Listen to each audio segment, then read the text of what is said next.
ऐसी आस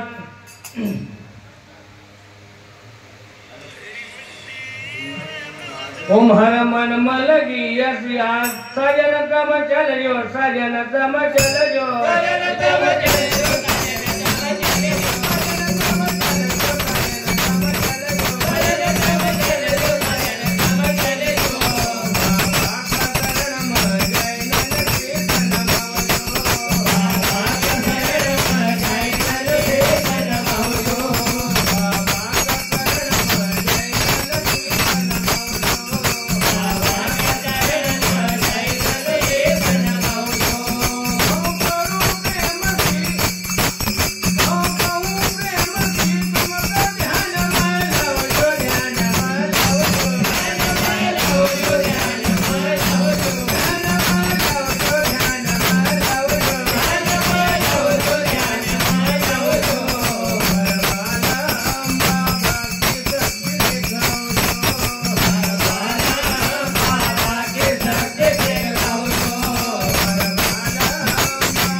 हाँ भैया अभी नाग पंचमी को मेलो भराएगा। हाँ तो कहीं भाई ने अपना आदमी ने कहे चलो एक बार तो जाए आवा। सही बात है भैया।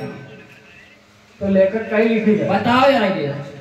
कई लोग लुगाई जाए बाबा की शरण में बाबा की शरण में बाबा की शरण में बाबा की शरण में बाबा की शरण में बाबा की शरण में बाबा की शरण में बाबा की शरण में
नंगलवाड़ी जाऊंगा नंगलवाड़ी जाऊंगा